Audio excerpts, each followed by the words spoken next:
네, 안녕하세요 여러분. 짱명진 변호사 채널 장명진 변호사입니다.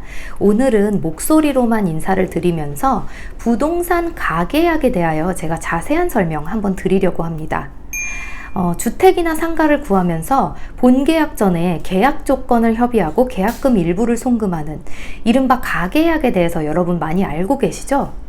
가계약이라는 말은 법률 용어는 아니지만 오늘은 가계약이라고 하고 매매계약 중심으로 공인중개사의 중개를 전제로 말씀을 드려보겠습니다.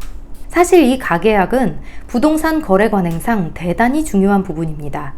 계약의 첫 단계이면서 중요한 계약 조건이 결정되는 중심 단계이기도 합니다.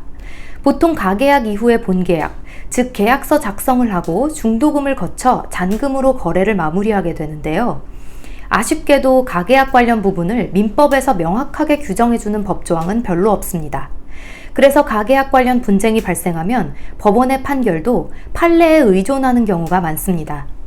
법률 조항이 개울을 건너는 징검다리 역할을 해서 법률 행위를 하는 사람들이 안전하게 디디고 건널 수 있게 해주는 것인데, 징검다리가 없거나 띄엄띄엄 있다면 먼저 건너간 사람들이 어디를 짚고 건넜는지 살펴봐야 하겠죠. 가계약 관련된 핵심 사항은 이 가계약으로 인해서 계약이 유효하게 성립되었는가입니다.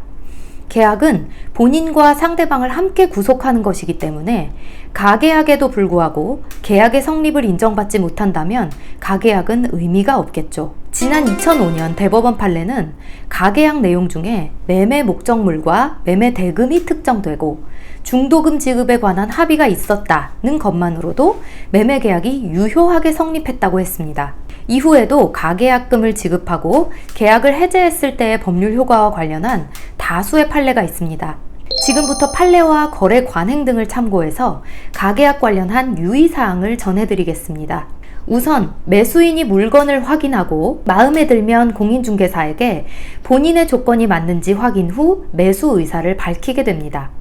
그러면 공인중개사가 몇 가지 계약의 내용을 작성해서 매도인과 매수인에게 확인하도록 한 후에 매도인의 계좌번호를 매수인에게 전달합니다.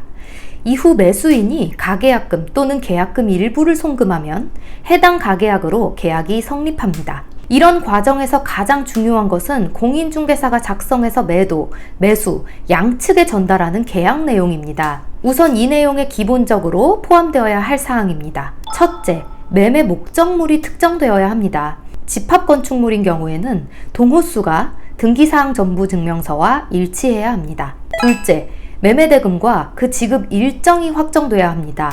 보통 계약금, 중도금, 잔금으로 나누어 주고받습니다만 중도금은 생략하는 경우도 많습니다. 셋째, 매매 목적물의 근저당권 등 담보의 설정이나 압류, 가압류 등 소유권에 영향을 미칠 수 있는 사항이 기재되어 있다면 매도인이 이에 대한 명확한 말소 또는 해소 방법을 제시해야 합니다. 넷째, 매수인이 가계약금을 송금한 후, 즉 계약이 유효하게 성립한 후 이 계약을 해제하는 방법과 조건이 명시되어야 합니다. 민법 제565조는 매매의 당사자 일방이 계약 당시의 금전, 기타 물건을 계약금, 보증금 등의 명목으로 상대방에게 교부한 때는 당사자 간에 다른 약정이 없는 한 당사자의 일방이 이행에 착수할 때까지 교부자는 이를 포기하고 수령자는 그 배액을 상환하여 매매계약을 해제할 수 있다 라고 규정합니다. 중도금의 입금도 이행의 착수로 봅니다.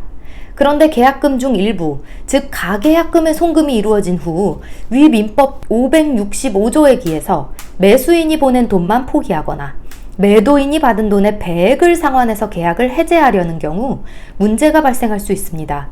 예를 들어 매매대금 5억 원, 계약금 5천만 원을 명시하고 가계약금으로 500만 원을 송금했다면 어떤 경우에는 이 계약을 해제하기 위해서 매수인은 4,500만 원을 더 송금해야 하고 매도인은 계약금의 2배인 1억 원에서 이미 수령한 500만 원을 뺀 9,500만 원을 돌려줘야 할 수도 있습니다. 이 부분 판례가 여럿이고 다소 복잡하게 따져야 할 여지가 있기 때문에 오늘은 이 복잡한 상황을 피하는 방법만 알려드리겠습니다. 즉, 특약에 본 계약 해제는 어떤 방식으로 하고 위약금이나 손해배상은 어떻게 적용된다는 내용을 명시하도록 합니다.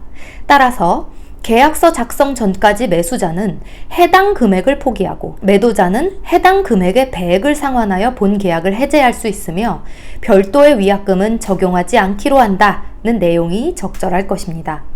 다섯째, 만약 어느 일방이 대리인을 내세워 계약을 체결하겠다고 하는 경우에는 그 대리권 수여에 관한 객관적인 근거를 잘 챙겨야 합니다.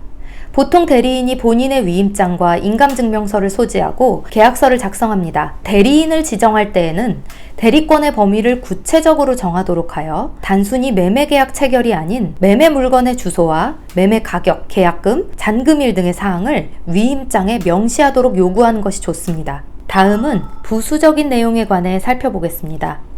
우선 매도인 측면의 약정인데요. 계좌번호를 전달하면서 반드시 며칠 몇 시까지로 입금 시한을 정해놔야 합니다. 그 시간이 지나면 매수인의 매수 의사가 없다고 보고 매도인은 다른 매수인을 찾아 다시 계약을 할 수 있도록 하는 것이지요. 시한을 정하지 않은 경우 매도인이 기약 없이 입금 대기를 하거나 입금을 재촉, 최고라고 합니다. 해야 하는 번거로움을 겪을 수 있습니다. 심지어 매수인이 매수 의사가 없다고 판단하고 다른 사람과 계약을 체결한 경우에 이중계약임을 주장하는 경우도 생길 수 있습니다. 다음, 매수인이 주의하실 점은 송금 전에 반드시 등기사항전부증명서, 토지대장, 건축물대장 등을 열람해서 권리관계를 확인하고 매도인이 보내준 계좌번호가 등기사항전부증명서상 소유주의 성명이 일치하는지 계좌번호의 예금주를 말씀드리는 겁니다. 확인해야 합니다. 공인중개사가 중개를 할 경우 이런 사항은 확인을 해서 보내지만 본인이 한 번 더 체크를 해야 합니다. 만약 매매 물건이 공동명의로서 소유자가 2명 이상일 때에는 가능한 한 지분이 많은 사람의 계좌로 송금하되 이런 내용을 다른 공유자들이 동의했다는 확인이 필요합니다.